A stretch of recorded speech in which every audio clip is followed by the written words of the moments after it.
Boleh. Jadi karena Anda punya persiapan ya.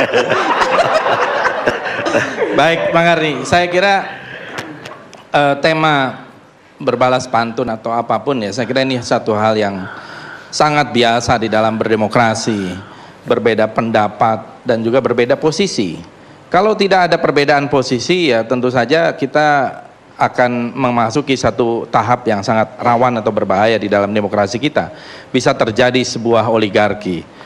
Dan dalam hal ini saya kira perbedaan posisi itu lebih natural ya, karena partai-partai politik ya berjuang tentu dengan platform masing-masing. Kami di Gerindra, Pak Prabowo punya platform yang mungkin agak berbeda dengan sekarang dengan Pak Jokowi, terutama dalam persoalan-persoalan mengenai ekonomi dan sebagainya. Karena itu tentu dalam sebuah politik ya, partai politik itu adalah wadah untuk melakukan satu perebutan kekuasaan secara damai dan konstitusional ya. Dan kekuasaan itu digunakan untuk melakukan satu transformasi apa yang menjadi cita-cita dari partai itu bisa menjadi realitas di masyarakat. Dan saya kira semua berjalan seperti itu. Tidak ada yang menurut saya berusaha untuk di luar dari konstitusi kita. Jadi apa yang kita perdebatkan ini masih di dalam sebuah koridor konstitusional, termasuk ada satu harapan keinginan untuk ganti presiden di 2019. Saya kira itu dalam satu koridor konstitusional. Apalagi persoalan pendapat itu dijamin oleh undang-undang dasar kita, oleh konstitusi kita. Itu justru yang dibilang Pak Arifin, Pak, bahwa aturannya tuh udah dibikin. Jadi bukan dengan kaos yang Anda pakai. Oh enggak, kalau ini ekspresi. Ini ekspresi. Ekspresi dalam bentuk kaos, ada ekspresi dalam bentuk pantun, ada ekspresi. Jadi itu semua bisa ya. Kok Jadi ekspresi malu-malu begitu ya? enggak, saya buka Bang. Tapi kok nggak ada tulisannya di bawahnya? Namanya itu. Untuk sekarang ganti dulu. Nanti kalau udah ada calonnya baru kita sebut Jadi namanya. belum ada calon, Pak? Bukan, kan belum ada, semua belum ada yang jadi calon. Belum ada calon. Sampai Agustus baru jelas. Ketika janur kuningnya sudah bengkok, nah baru ada calonnya. Gitu ya. Jadi kalau sekarang itu kan semuanya masih wacana. Belum ada calon presiden sekarang ini. Bakal calon juga baru sebutan-sebutan saja. Nanti kita lihatlah partai-partai pada waktunya akan mencalonkan siapa. Nah, saya ingin memasuki soal tadi yang disampaikan oleh Bu Dwi Ria Latifah, soal bubar 2030 ya. Pak Prabowo itu memang mengutip sebuah fiksi, Ghost Fleet. Tetapi bukan berarti tidak ada di buku-buku lain ya. Saya ingin mencontohkan, dan Pak Prabowo itu pembaca buku. Ini saya tahu buku ini dari beliau. Ini adalah memoir dari Jenderal Hugh Shelton. Ini chairman dari Joint Chief of Staff yang ke-14 di Amerika. Judulnya adalah Without Hesitation. Di halaman ya, saya ambil contoh aja ini, salah satu buku. Ini ilmiah kan, supaya kita berbicara ilmiah. Ini ada satu chapter tentang future concerns. Ini buku tahun 2011. As the fourth largest nation in the world and the world's largest Muslim population, Indonesia is on the verge of disintegrating. Jadi dia mengatakan sebagai bangsa keempat terbesar di dunia dan populasi muslim terbesar di dunia, Indonesia berada di pinggir disintegrasi. It is a nation consisting of 17,000 islands, about 6,000 of them inhabited ya. Kemudian ini ada lagi disebut, the disintegration of Indonesia has tremendous implication for our friends and allies. Terjadinya disintegrasi Indonesia mempunyai implikasi yang besar bagi kawan-kawan kita dan sekutu-sekutu kita, Australia, New Zealand, Malaysia, Singapura, etc. gitu. Dan seterusnya. Jadi ramalan, prediksi, kajian tentang disintegrasi Indonesia itu bukan hanya sekedar di Ghost Fleet. Itu cuman appetizer aja ya. Yang ada di Ghost Fleet itu baru appetizer. Ini banyak buku-buku semacam ini. Ini di dalam sebuah buku memoir. Ini bukan buku fiksi. Ini memoir dari Panglima Joint Chief of Staff dari Amerika, Without Hesitation. Silakan dicek ya. Dan banyak lagi. Nanti kalau kita keluarkan dokumen, kajian dan sebagainya, lebih mengerikan lagi. Harusnya pakai buku itu aja, Pak, jangan pakai. Oh enggak, ini ada lagi. Makanya ini kan appetizer, Pak, ya. Biar kita diskusi lebih dalam gitu. Ini appetizer, nanti menunya belum, ya, main menu belum.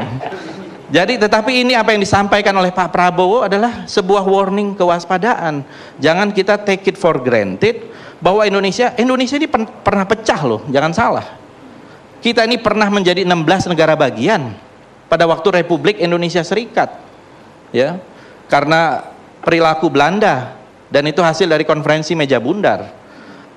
Dan kemudian karena mosi integral Muhammad Natsir, dan saya kira di situ peran parlemen Indonesia ketika itu, maka bisa disatukan kembali menjadi negara kesatuan Republik Indonesia oleh Muhammad Natsir, ketua fraksi Masyumi, ya, pada waktu itu tahun 1950, 3 April.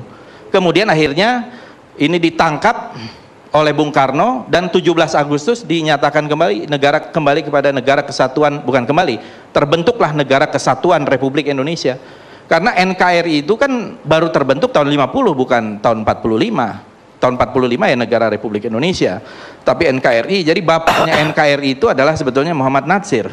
Jadi kita jangan take it for granted, ya, terhadap ini. Kita sangat setuju dan kita sangat mendukung Indonesia, kalau perlu apa istilahnya, sampai 1000 tahun, sampai kiamat, ya, tetap berdiri sebagai negara yang kokoh. Tetapi kita tidak bisa kemudian mengesampingkan berbagai gejala-gejala, simptom dan sebagainya yang membuat kita menjadi semakin lemah. Salah satu titik lemah itu adalah ketimpangan, utang, kemudian juga kemiskinan dan sebagainya yang sekarang ini semakin merebak. Nah, masuk kemudian kepada beberapa substansi yang disampaikan baik oleh Pak Prabowo maupun oleh Pak Jokowi di dalam berbalas pantun itu, kita melihat, saya kira kita memang masuk di dalam substansi itu, meskipun dibahasakan Pak Prabowo ya dengan gaya yang orator. Dari dulu Pak Prabowo ya gayanya seperti itu. Beliau itu orang yang orator gitu ya. Jadi memang bukan plain. Jadi saya mengenal beliau 25 tahun lebih itu ya memang gayanya kalau lagi semangat ya harus memberikan semangat, apalagi tentara. Mau perang ya harus memberi komando semangat kepada prajurit-prajuritnya. Jadi memang harus seperti itu, dan saya kira bukan marah, itu saya kira salah paham, itu bukan marah atau kegagalan paham. Jadi kalau kita memberikan semangat, apalagi semangat itu dengan substansi, itu bukan kemana, tapi kita membangunkan orang untuk bangkit, semangat, sadar. Ini loh yang sekarang ini sedang kita hadapi. Misalnya tentang utang luar negeri jelas naik. Pak Jokowi berusaha membalas, walaupun datanya menurut saya agak salah ya. Datanya salah. Saya catat ya, misalnya kesalahan dari Pak Jokowi untuk mengutip itu jelas sekali bahwa posisi utang kita waktu di 2014 itu 2.604,93 triliun. Nah, kemudian per 31 Desember 2017 jumlah utang kita telah berada di angka 3.928,7 triliun. Artinya dalam 3 tahun pemerintahan Jokowi, utang kita bertambah lebih dari 1.300 triliun. Ini fakta, ya, utang pemerintah ini fakta, bukan fiksi kalau ini. Jadi kemudian pembayaran juga demikian. Pembayaran yang dimaksud oleh Pak Jokowi itu juga menurut saya perlu dikoreksi, ya. Bukan 250, tetapi ada angkanya secara berturut-turut di dalam rasio utang. Jadi memang kita harus waspada terhadap utang ini, karena ini harus dikembalikan kepada kemampuan kita untuk membayar. Jangan hanya selalu dihitung rasio terhadap GDP, karena GDP itu termasuk uang orang asing. Uang orang asing yang berinvestasi di Indonesia, uang Freeport itu dihitung sebagai GDP juga, bukan uang kita, ya. Dan kalau mereka kemudian membawa ini keluar, ya ini akan menjadi masalah bagi kita. Kemudian soal infrastruktur saya kira sudah banyak juga penjelasan. Tidak ada yang mengatakan infrastruktur itu jelek, tetapi kalau kita mempunyai keterbatasan terhadap uang, apa yang mau diberikan? Nah, kalau kemudian dikonsentrasikan infrastruktur ini sebagai sebuah etalase, ya kita tidak melihat ini mempunyai implikasi terhadap ekonomi. Dan kemudian juga ada seolah-olah klaim bahwa infrastruktur ini baru dibangun pada masa sekarang, padahal ini ada satu continuity dari masa-masa sebelumnya. Misalnya sebagai contoh di Papua, ya di Papua ada sekian ribu kilometer sudah dibangun dari era Pak Harto, era Habibie, kemudian era presiden-presiden sekarang sampai sekarang maksudnya. Jadi ada continuity, bukan sekedar seolah-olah tidak pernah dibangun. Ya, datanya sih ada lah. Saya kira nanti kalau melihat datanya itu cukup mencengangkan. Tetapi yang kita lihat sekarang ini memang juga yang menjadi sorotan belakangan ini, Presiden Jokowi dia adalah presiden, tetapi rasanya rasa capres gitu loh. Ini sudah menjadi rasa capres 2009, apa yang 2019. Jadi kita tidak tahu yang dilakukan di kapasitasnya sebagai presiden, kepala negara, kepala pemerintahan, tetapi kalau kita lihat gimmick-gimmicknya itu sebagai calon presiden di 2019, bukan sebagai presiden.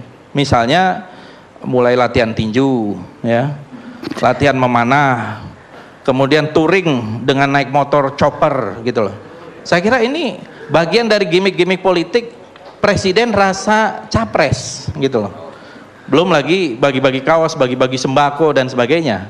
Ini menurut saya perlu juga kita kritisi, ya, supaya efektif, karena biaya presiden ini besar. Ya, jangan sampai presiden hanya berusaha bekerja untuk mempertahankan dirinya supaya terpilih lagi. Ini harus kita kritisi. Karena itu menurut saya tugas DPR, ya, apalagi kami yang berada di luar pemerintahan, ya harus menyuarakan ini kepada masyarakat supaya masyarakat bisa mengetahui apa yang terjadi.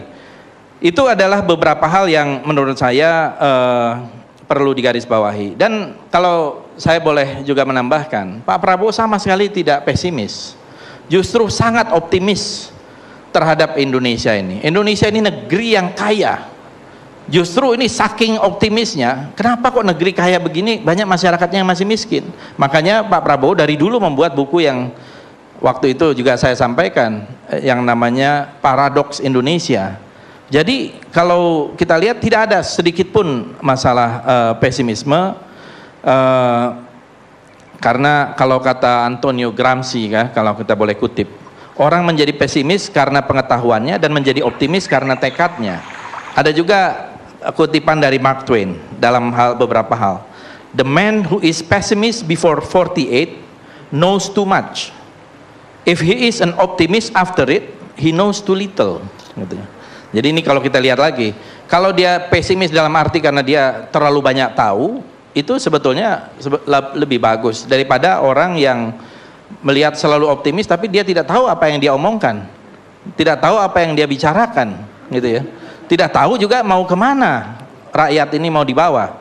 Jadi menurut saya kita ini memang berada di dalam sebuah proses demokrasi, dan kemudian sampai kepada satu situasi ini, saya kira satu hal yang harus kita syukuri juga bahwa ada calon-calonnya. Kita lihatlah nanti di dalam prakteknya Pilpres di 2019 kan baru kita kelihatan calonnya pada bulan Agustus nanti.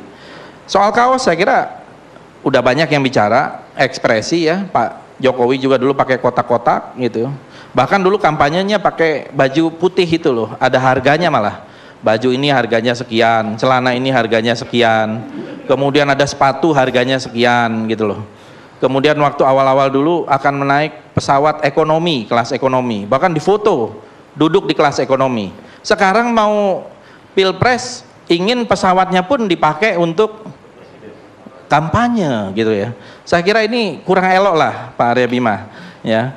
Sebaiknya pesawat kepresidenan itu tidak perlu dipakai pas kampanye. Dibaca undang-undang protokoler, Pak. Iya ya, pesawat kepresidenannya ya, kan itu bisa diganti dengan yang lain charter ketika itu. Kemudian soal kaos ini juga biasa ya, dulu juga Taksin juga di Thailand ada kaos merah, ada kaos kuning dan sebagainya ya. Taksin malah waktu itu agak tumbang karena kaos merah ya. Jadi saya kira simbol-simbol itu biasa-biasa saja. Kalau sekarang Pak Mardhani dan kawan-kawan saya dan kawan-kawan menggunakan itu, saya kira bagian dari ekspresi saja supaya masyarakat lebih kritis melihat. Ekspresi apa? Apa? Apa yang diekspresikan? Yang diekspresikan ya memang kita perlu ganti presiden gitu loh. Jadi itulah yang diekspresikan. Jadi yang diekspresikan ya kita memerlukan satu pemimpin yang baru. Karena siklus politik kita ini 5 tahunan. Orang itu diberi kesempatan untuk melakukan perubahan, memberikan satu implementasi dari visi, misi, kebijakan-kebijakan dan janji-janji politiknya dalam satu konteks 5 tahun. Bukan 10 tahun, bukan 15 tahun, bukan 30 tahun, kan kita sudah sepakat soal itu. Jadi di dalam 5 tahun, dan Pak Jokowi itu dalam 5 tahun sudah banyak janji-janjinya untuk menyelesaikan, dan ternyata tidak selesai janji-janji itu. Ada yang selesai, ada yang tidak, tapi banyak yang tidak selesai menurut catatan saya. Itu bisa kita adu dari janji A, janji B, janji C, itu banyak ya. Seperti misalnya janji mau membuat Petronas dikalahkan oleh Pertamina, tidak terjadi. Tadi yang dibangga-banggakan soal Freeport, kalau kita lihat itu cuma sekedar klaim saja bahwa sudah ada 51%, padahal faktanya itu saham pemerintah masih 10%. Dan justru dengan memperpanjang IUPK Freeport hingga Juni 2018, malah kemudian meminta ada semacam participating interest dari sebuah perusahaan sebesar 40%, sehingga participating interest ini sebenarnya kan bukan saham. Jadi ini menurut saya bisa membuat satu kesalahpahaman dan juga bisa manipulatif ya, bahwa Freeport itu sudah seolah-olah dikuasai dengan divestasi 51%. Kemudian pertumbuhan ekonomi 7% yang selalu digembar-gemborkan, kita tahu akhirnya tidak tercapai, hanya 5%, bahkan menurun terus. Kemiskinan, pengangguran juga saya kira kita bisa perdebatkan ya, kita sudah berapa kali memperdebatkan, kemiskinan juga demikian. Yang paling jelas itu adalah pencabutan subsidi BBM, gas, listrik. Ini membuat daya beli masyarakat lemah. Yang dulu padahal di dalam kampanye dikatakan tidak akan mencabut subsidi BBM. Saya masih ada tuh clippingnya. Tidak akan mencabut subsidi BBM. Ada di dalam kampanye. Tanggalnya ada berapa semua.